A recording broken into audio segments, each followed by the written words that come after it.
हर खबर पर होगी आपकी पकड़। डाउनलोड कीजिए एबीपी लाइव ऐप। बिहार के उप मुख्यमंत्री सुशील मोदी इस समय एबीपी न्यूज पर हैं। हम बात करते हैं उनसे। क्या मोदी जी बिहार संभल नहीं रहा है? क्योंकि इतने बड़े पैमाने पर लोग आ रहे हैं, क्वारंटीन सेंटर्स पर हंगामा हो रहा है, हादसे का शिकार हो रहे हैं, क्यों नहीं रोक पा रहे हैं? नहीं, देखिए 5,500 क्वारंटीन सेंटर चल रहे हैं प्रखंड केंद्रों पर। उसमें से 10-15 होंगे जिसमें अव्यवस्था दिखाई पड़ रही होगी। तो जहाँ इतनी बड़ी व्यवस्था है वहाँ पर कुछ केंद्रों पर कुछ कमियां हो सकती हैं, लेकिन उन गड़बड़ियों के कारण पूरे बिहार के अंदर सभी केंद्रों में गड़बड़ी है, ये कहना उचित नहीं होगा। और देखिए, हम लोगों ने जो क्वारंटाइन सेंटर है वहाँ पर उनके लिए चटाई, दरी, गंजी, लुंगी, गमछा, उनके लिए थाली, प्लेट, सारे चीज़ों का इंतजाम करने का निर्णय लिया है। अब लॉकडाउन के कारण दरी नहीं मिल रही थी, लॉकडाउन के कारण मच्छरदानी नहीं मिल पा रही थी, तो इसलिए कुछ सामानों की आपूर्ति में कुछ समय लग सकता है। लेकिन इतनी बड़ी संख्या में करीब 4 लाख से ज़्यादा लोग अभी क्वारंटाइन सेंटर में रह रहे होंगे और 5,500 से ज़्यादा क्वारंटाइन सेंटर बिहार में चल रहे हैं। तो इसलिए अधिकांश जगह व्यवस्था काफ़ी ठीक है, लेकिन और उसमें सुधार होगा जैसे जैसे लोग निकल जाते जाएंगे। इसलिए मैंने कहा कि कोई इक्का दुक्का कहीं पर कोई घटना हो रही है, इसी को मीडिया दिखाकर ये दिखाता जैसे पूरे बिहार के अंदर या पूरे देश के अंदर और यही स्थिति है। तो इसलिए इसको जनरलाइज तो दिखाई नहीं जा रहा। नहीं तो अभी भी लोग सड़कों पर घूम रहे हैं, थानेदार को जिम्मेदार ठहराया गया, सब कुछ बताया गया, लेकिन फिर भी वो रुक नहीं रहे। नहीं, वो देखिए, चूंकि देखिए संख्या बहुत बड़ी है, इसलिए केंद्र की सरकार, राज्य की सरकारें पूरा प्रयास कर रही हैं अपनी ओर से। आज बिहार में 5 से 50 से ज़्यादा ट्रेन आ रही है। इसका मतलब करीब 1 लाख लोग आएंगे। तब सोचिए कि 1 लाख लोग अगर एक दिन में आ रहे हैं और उसके बावजूद आने वालों की संख्या इतनी ज़्यादा है, तो इसलिए देखिए पैदल ना चले लोग, इसका सभी लोगों ने अपील किया है। बॉर्डर पर हम लोगों ने बसों की व्यवस्था की है, चाहे वो जलालपुर का बॉर्डर हो गोपालगंज के पास या कैमूर की बॉर्डर हो। 8-9 स्पेशल ट्रेन चल रही है जो केवल राज्य के भीतर यानी यूपी के बॉर्डर से लोगों को लेकर वहां पहुंचाने का काम जिलों के अंदर कर रही है। लेकिन सारी व्यवस्था के बावजूद आने वालों की संख्या और ज्यादा हो जाती है। आपको नहीं लग रहा है मोदी जी की जो जिस राज्य में ये काम कर रहे थे, जहां का बोझा उठाते थे, आज जब विपरीत परिस्थिति आई, कोरोना संकट आया, तो लोगों ने उन्हें निसहारा छोड़ दिया, असहाय छोड़ दिया। ऐसा लगा जैसे अनाथ है, उनके हैं ही नहीं लोग, देश के ही नहीं। देखिए, इसलिए जो एक 1978 में इंटर स्टेट माइग्रेंट एक्ट बना था, इस एक्ट को नए सिरे से बनाने की जरूरत है। इस एक्ट को बने लगभग 35-40 साल हो गया। तो ये जो अंतर राज्य जो मजदूर है माइग्रेशन, और माइग्रेशन केवल बिहार का ही नहीं है, पूरा झारखंड, उड़ीसा, बंगाल, बिहार, यूपी, मध्य प्रदेश, हिंदी भाषी राज्यों का इतने बड़े पैमाने पर माइग्रेशन है। तो जो प्रवासी मजदूर जब दूसरे राज्य में जाते हैं तो उनके लिए रहने की क्या व्यवस्था होगी, वेजेस का क्या होगा, उनके और उनकी क्या सुविधाएं होंगी, मेडिकल वगैरह, वो inter state migrant labour act जो है उसमें इन सारी चीज़ों का प्रावधान किया हुआ है। लेकिन ये एक्ट बहुत पुराना हो गया, तो इसलिए मुझे लगता है कि इस एक्ट पर पुनर्विचार करने की जरूरत है। नए बनाने की जरूरत है जी, वही मैं एक्ट वही हो गया, नीति वही हो गया एक्ट। केवल नीति बनाने से जब तक आप कानून नहीं बनाते आप, इसलिए मजदूर कल जब लौट कर जाते हैं तो उनके लिए वहाँ रहने की बेहतर व्यवस्था कैसे हो।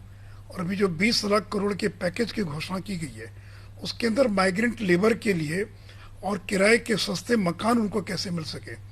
आज एक छोटे कमरे में 10 लोग ठूस ठूस कर वहाँ पर रह रहे हैं, तो उनके हेल्थ से लेकर, उनके रहने से लेकर, उनके वेजेस से लेकर सारी चीज़ों की और चिंता कर नए सिरे से विचार करने की आवश्यकता है। तो क्या इस बार उम्मीद करें कि अगर इस बार वापस जाते हैं शहरों में, मुंबई में, गुजरात में, तो वहां दिल्ली में, तो वहां पर इस बार ये जाए तो उन्हें बेहतर जिंदगी। इसलिए मैंने कहा कि देखिए, केंद्र राज्य दोनों को मिलकर इस पर काम करना पड़ेगा। और इसलिए जो इंटरस्टेट माइग्रेंट लेबर एक्ट बना हुआ है उसको केंद्र से मैं आग्रह करूंगा कि नए सिरे से उसके बारे में विचार होना चाहिए। एक नया कानून जो है ड्राफ्ट किया जाना चाहिए और राज्यों को बात किया जाना चाहिए कि अगर आप उस कानून का पालन नहीं करते तो आप पर कार्रवाई होगी। अप्रवासी बिहारी आए हैं, उनको काम देने की क्या योजना है? आपकी सरकार कह रही है कि 50 लाख जो बेरोजगार होंगे यहाँ पर जो आएंगे उन्हें रोजगार दिया जाए, क्या ये संभव है? नहीं, 50 लाख लोग नहीं आएंगे। मेरा अंदाजा है कि 20 लाख के करीब लोग आएंगे। और हम लोग जॉब कार्ड बनाना प्रारंभ कर दिया है और 1 मई से तक करीब 2.25 लाख नए जॉब कार्ड जो है बनाए जा चुके हैं और 3,500 से ज़्यादा स्कीम्स पर काम चालू हो गया है।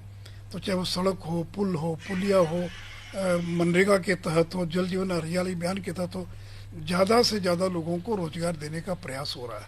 और इसके अलावा हम लोग स्किल मैपिंग कर रहे हैं, यानी वो किस व्यवसाय में थे वहाँ पर। और कल भी माननीय मुख्यमंत्री के स्तर पर जो बैठक हुई है, हम लोग उन राज्यों के उन उद्योगपतियों से संपर्क करेंगे कि वो अपना उद्योग यहाँ पर बैठाएं। अगर मान लीजिए कोई व्यक्ति सिरेमिक्स के अंदर काम कर रहा है तो क्या उद्योग यहाँ बैठ सकता है क्या, ताकि उन मजदूरों को वहाँ न जाना पड़े और उनके लिए भी सुविधा हो कि दूसरे राज्य के अंदर उनकी फैक्ट्री खुल जाए। तो यहाँ उद्योग कैसे स्थापित होंगे। और अभी जो हमारी चीनी मिलों की जो जमीन थी, करीब 2,500 एकड़ जमीन जो चीनी मिलों की बंद पड़ी जमीन थी, वो भी हम बियाडा को देने का हम लोगों ने निर्णय लिया है ताकि जमीन की कोई कमी ना हो जाए।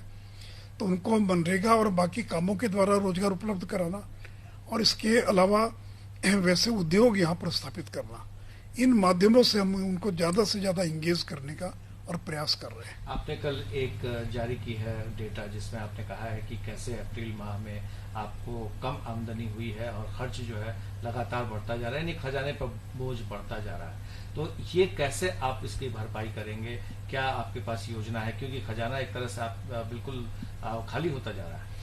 नहीं, देखिए, हम लोग का ये आकलन है कि अप्रैल, मई, जून ये 3 महीना राजस्व की दृष्टि से प्रभावित रहेगा, क्योंकि अप्रैल महीने में केवल हमको 14% रेवेन्यू प्राप्त हुआ, यानी 2019 के अप्रैल में जितना राजस्व प्राप्त हुआ था उसके तुलना में 14% केवल राजस्व प्राप्त हुआ, यानी लगभग 86% की कमी हो गई। मई में थोड़ी वृद्धि होगी, जून में और थोड़ी वृद्धि होगी। मैं उम्मीद करता हूँ कि जुलाई अगस्त से इकोनॉमी सामान्य स्तर पर आने की संभावना है। तो और इसीलिए का दाम बढ़ा दिया? जी नहीं, हम ही लोगों ने थोड़ी बढ़ाया। भी दिल्ली ने तो 7 रुपया प्रति लीटर बढ़ा दिया है डीजल का दाम। यानी देश के 1 दर्जन से ज़्यादा राज्यों ने, बगल का राज्य झारखंड है जहाँ कांग्रेस राजद की सरकार चल रही है, उन्होंने 2.5 रुपया प्रति लीटर पेट्रोल डीजल का दाम बढ़ा दिया है। तो देखिए, जो कोरोना संक्रमण का मुकाबला करने के लिए राज्यों को पैसे की जरूरत है और पैसे का 2 ही स्रोत है, या तो ज़्यादा से ज़्यादा कर्ज लिया जाए। तो हम लोगों ने मांग किया था भारत सरकार ने, और जीएसडीपी का 3% को बढ़ाकर 5% करने की और अनुमति प्रदान की है। तो कर्ज लेना, टैक्स कहाँ बढ़ सकता है, तो सामान्य चीज़ों पर अब टैक्स नहीं बढ़ा सकते हैं, क्योंकि पेट्रोल और डीजल ही एकमात्र ऐसा था जिस पर कि थोड़ी बहुत वृद्धि की जा सकती थी। तो हम लोगों ने बाकी राज्यों की तुलना में बहुत कम वृद्धि की। तो मैंने कहा कि तमिलनाडु ने 3.5 रुपये प्रति लीटर की वृद्धि की है, आसाम ने 5 रुपये की वृद्धि की है, बगल के झारखंड ने 2.5 रुपये प्रति लीटर के दर से वृद्धि करने का काम किया। क्योंकि आखिर कोरोना का मुकाबला करने के लिए और पैसे की तो आवश्यकता है, तो कर्ज लेना और बाकी रोजमर्रे की चीज़ों पर टैक्स बढ़ा नहीं सकते हैं।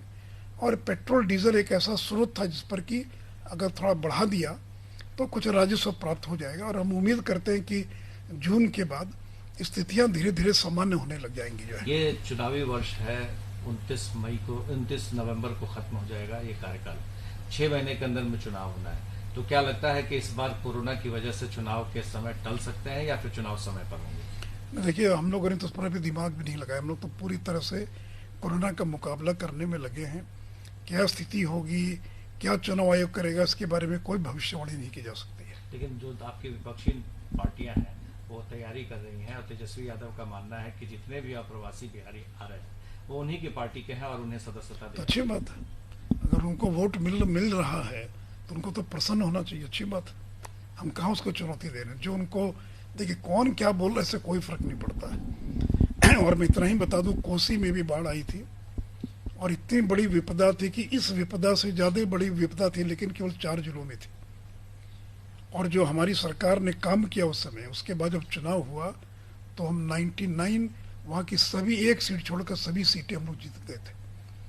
तो इसलिए लोग पहचानते हैं कि इसके पहले भी जब विपदा आई तो उनका क्या रिकॉर्ड रहा है, उन लोगों ने क्या काम किया है। जब बिहार में बाढ़ आती थी तो 2-2 महीने तक लोगों को 5 किलो अनाज भी नहीं मिलता था। और आज हमारी सरकार किस तरह से काम कर रही है। इसलिए मैं उस पर कोई डिबेट भी नहीं करूँगा, न मैं उसका कोई जवाब देना चाहूँगा कि कोई किसी का न बंधुआ मजदूर है। अगर होता तो ये लोग तो हर साल आते हैं, ऐसा थोड़ी है। छठ के समय में, चुनाव के समय बड़ी संख्या में प्रवासी मजदूर लौट कर आते हैं।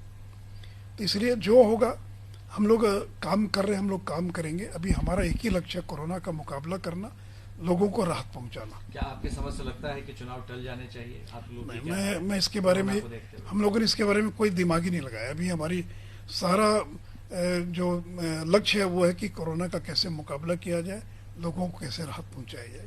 ये स्थिति है बिहार की। वित्त मंत्री भी हैं सुशील मोदी, वो कह रहे हैं कि जुलाई के बाद से स्थिति जरूर ठीक हो जाएगी, लेकिन दूसरी तरफ खर्च जो है वो भी बढ़ाई हुआ है, यानी आमदनी 98 और खर्चा रुपया है। बावजूद इसके सरकार ने कहा है कि खजाने पर सबसे पहला अधिकार आपदा प्रभावित इलाके के लोगों का है। पूरे बिहार में आपदा है तो जाहिर है संख्या भी इनकी ज्यादा है और उन्हें संभालना भी मुश्किल तो है, लेकिन कोशिश जारी है। हमारे सहयोगी शैलेश के साथ प्रकाश कुमार, एबीपी न्यूज, पटना। ये है एबीपी न्यूज, आपको रखे आगे।